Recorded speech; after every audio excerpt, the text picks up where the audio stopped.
Donc, petit débrief de la matinée, même s'il n'y a pas grand chose à dire. On reste dans le DVA weekly pour l'instant, marché pas très intéressant. Donc à l'ouverture, on va commencer comme d'habitude par la petite narration. Donc au weekly, on est équilibré short depuis cette rupture de rythme ici. On est venu retester avec un nouveau plus haut cette nuit sans participation. Et puis on est venu refaire les plus bas, même quasi. On est plutôt en structure équilibrée short avec tant qu'on reste dans les 21 120, aller chercher 20 980, on reteste éventuellement, et puis peut-être pourquoi pas surveiller la zone des 30-80 aujourd'hui pour un rachat de short si on reste équilibré au weekly et qu'on n'a pas d'agression avec du volume des 80. Attention quand même, parce qu'on est déséquilibré et on a une compression de l'IB qui s'opère pour l'instant sur les 21 120. Donc attention à ne pas changer la condition de marché. Donc au weekly, on est plutôt beer équilibré, short beer destination SD-2 à l'open, et au monthly, on est plutôt bull puisqu'on reste un balancé speed trend à l'ouverture, bull destination SD2 atteinte, mais en attente d'un extrême fade. Donc on verra si on a un rejet des 120, d'accord. Ceux qui ont pris la vente 200, vous pouvez couper 50% sur les 80, et vous voyez si on enfonce les 80, vous allez chercher pourquoi pas un retest du POC à 21 030, et si on déséquilibre le POC, les 20 980.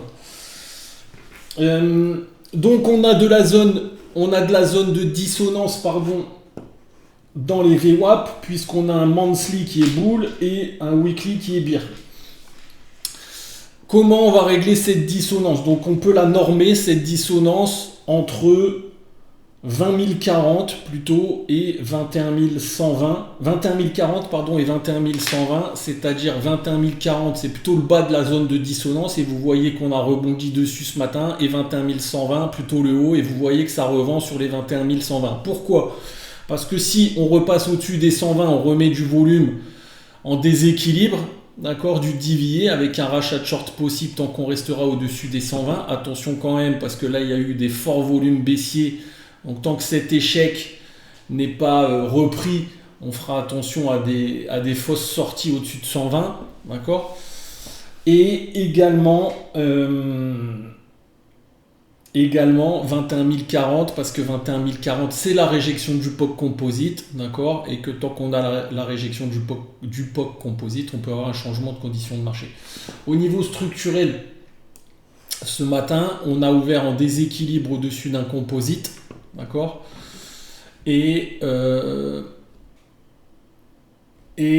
donc en déséquilibre au-dessus d'un composite et en déséquilibre au-dessus d'une value simple. La value verte, c'est la value de référence.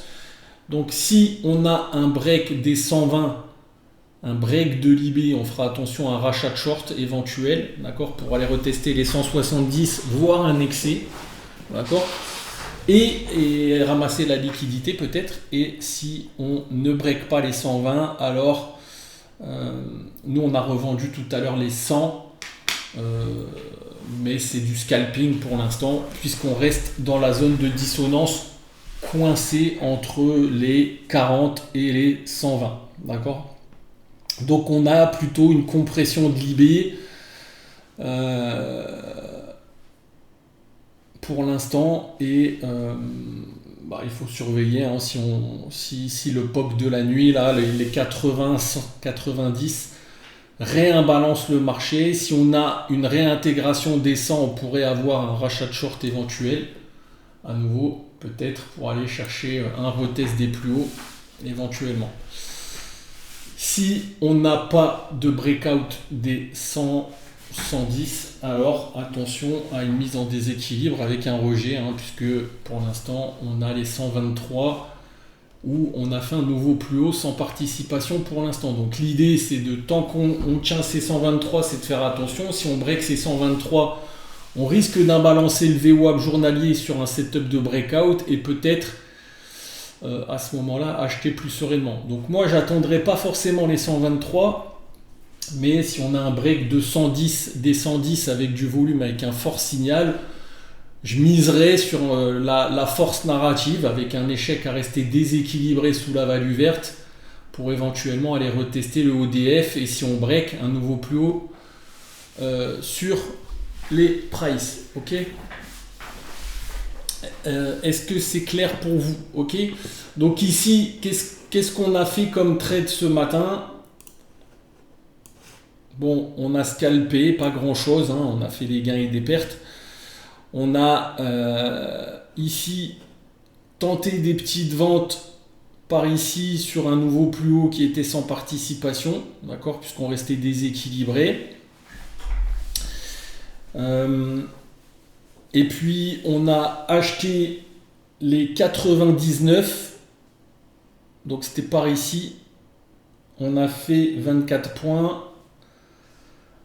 On a vendu également les 123 en scalp, d'accord, sur un nouveau plus haut ici sur le tape, sur les prix, pardon, pas sur le tape, d'accord, donc une absence de participation au tape sur les 123. Donc on a vendu les 123 pour un TP1 à 100, un TP2 sur VWAP, ce qui vient d'être fait. Et peut-être on peut retenter sur un setup ici si on a une exhaustion des vendeurs, hein, donc il faudrait attendre qu'on remette du volume au-dessus de cette zone.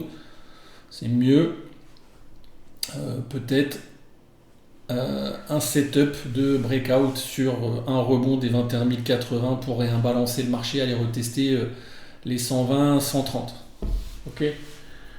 Voilà un petit peu. Tant qu'on reste dans l'IB, attention à la compression de l'IB qui peut changer la condition de marché, c'est-à-dire on était déséquilibré, repasser en équilibre dans la zone des 21 100 pour un rachat de short éventuel, puisqu'on reste imbalancé sur la dynamique mensuelle, hein, avec une réjection du POC composite possible, et donc on pourrait tout à fait aller retester la value haute et rejeter la value haute en fait d'extrême. D'accord? Donc ça pourrait être intéressant. On a vu également qu'on a un petit setup d'absorption qui tient, donc il va falloir faire attention. Si le tape se déséquilibre fortement sans casser les plus bas précédents, attention au setup d'absorption des 21 080. D'accord, c'est le milieu de l'auction et c'est le POC de la nuit, d'accord, qui peut donner lieu à une réintégration en RPB de la zone de valeur d'hier, puisqu'on reste quand même en déséquilibre avec des initiatives qui ont chassé les cours du composite. Donc ça milite encore pour un rachat de short, hein, tant qu'on n'a pas un vrai échec ici avec un réimbalancement sur les 123. Ok, voilà. Voilà pour le petit débrief. Bon appétit, à tout à l'heure pour les US. Et pas grand chose d'autre à dire. Ne vous faites pas piéger dans cette zone de dissonance. Donc la zone de dissonance, c'est 21 040, 21 120. D'accord, tant qu'on est là-dedans, on fait attention avec éventuellement des stops très courts sur les prises de position pour ne pas se faire piéger. Okay, donc là, sur les 21 080, vous avez dû alléger 50% de la vente de 100. Ça fait 20 points en scalp, on revient dans le milieu de l'auction. Et on peut très bien, on a tenté un petit peu ici de faire une exhaustion, donc on peut très bien finir par breaker cette zone et avoir un rachat de short qui s'opère. Okay, donc on surveille la réintégration des 100, le breakout des 105, la réintégration des 105, 110 avec du volume sur une absorption éventuelle, avec un break ici, une exhaustion des vendeurs pour un rachat de short éventuel. Attention également, tant qu'on ne break pas les 123, d'accord, au haut de la zone de dissonance. Ok, voilà pour le petit débrief. Bon appétit et à tout à l'heure.